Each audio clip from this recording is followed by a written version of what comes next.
जी बिल्कुल, जेलम से मैं हूं नजफ शहजाद। आज हम मौजूद है GT रोड पर, जहां पर सबक वफाकी वजीर फवाद चौधरी का इस्तकबाल करने के लिए कारकुनान की एक बड़ी तादाद है जो पहुंच चुकी है। कारकुनान है जो इंतहाई ज़्यादा हमें पुरजोश दिखाई दे रहे हैं। इनका कहना है कि फवाद चौधरी गिरफ्तारी देने के बाद आज पहली दफ़ा जेल में आ रहे हैं, तो इनका इस्तकबाल है जो तारीखी किया जाएगा, जिसके लिए तमाम तैयारियाँ मुकम्मल हो चुके हैं। कारकुनान की एक बड़ी तादाद देखी जा सकती है और साथ में जो ख़वातीन कारकुनान हैं उनकी भी बड़ी तादाद मौजूद है। ज़िले जनरल सेक्रेटरी मौजूद है, इनके साथ कारकुनान मौजूद है। बात करेंगे, क्या कहते हैं सर? देखिए, फवाद साहब ने जिस तरह इम्पोर्टेड हुकूमत के यहाँ मराना और गासबाना इकदाम का बड़ी दलेरी और शुजात से मुकाबला किया है, पूरी कौम जो है वो उनको खराज तहसीन पेश करती है। और शहीदों और गाजियों की सरजमीन जेलम से आज बहुत बड़ी तादाद में जो शहरी हैं वो फवाद साहब को यहाँ पे वेलकम करने के लिए मौजूद हैं। हम यहाँ से रैली की शक्ल में लदड़ जाएंगे, जहाँ से बहुत बड़े जलसे से फवाद साहब खिताब करेंगे इंशाअल्लाह।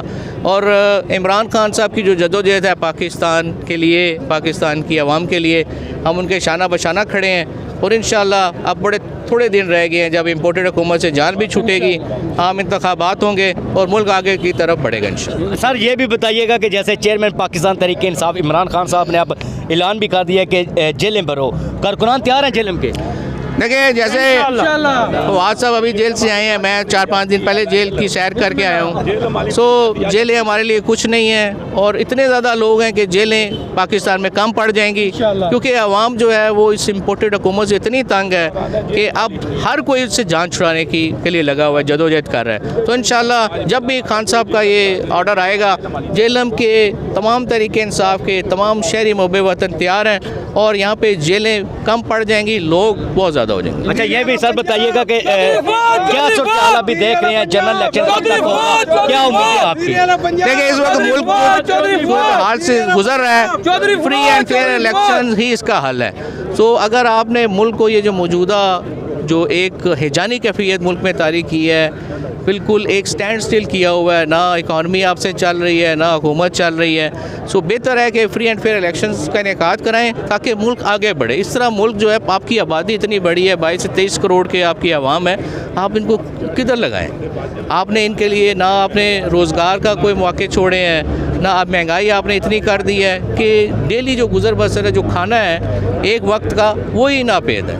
तो इस सूरत हाल से अगर आपने जान छुड़ानी है तो फ्री एंड फेयर इलेक्शन कराएं। अवाम की मुंतखब हुकूमत जब आएगी वो अवाम की फेवर में जो है वो पॉलिसी बनाएंगे और मुल्क आगे तरक्की करेंगे। डॉलर की कीमत में दिन ब दिन इजाफा हो रहा है, पेट्रोलियम मसनूआत की कीमतें हैं वो बढ़ रही हैं, आम आदमी है जो महंगाई की चक्की में पहले ही पिसा हुआ है, अब उनके लिए क्या उनका होगा?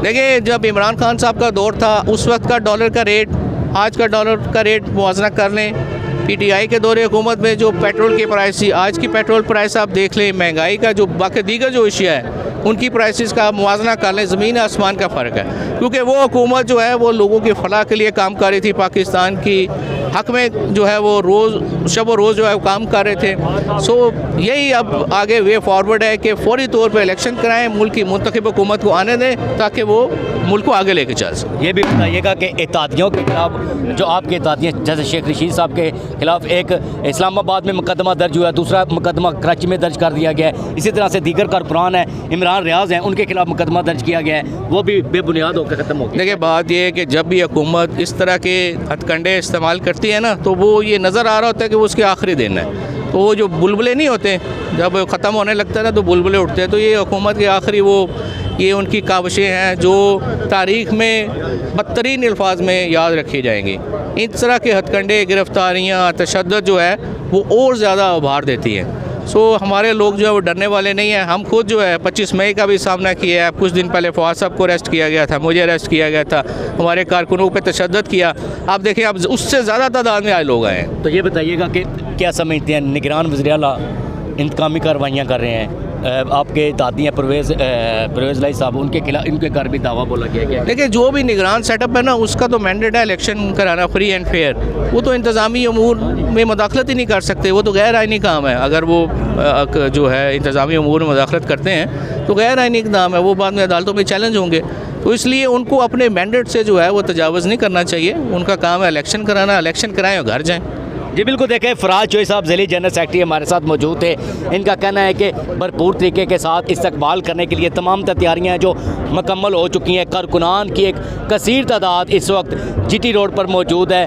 यहाँ से इस्तकबाल किया जाएगा और वेलकम करने के बाद लदड़ जो आबाई घर है वहाँ पर जो फवाद चोई साहब हैं वो जेलम की आवाम से खिताब भी करेंगे और जो आम ऐलानात है वो भी किए जाएंगे। तो यहाँ पर ख़वातीन कारकुनान की एक कसीर तादाद मौजूद है और PTI के टाइगर्स है जो हमें इंतहाई ज़्यादा पुरजोश दिखाई दे रहे हैं। जी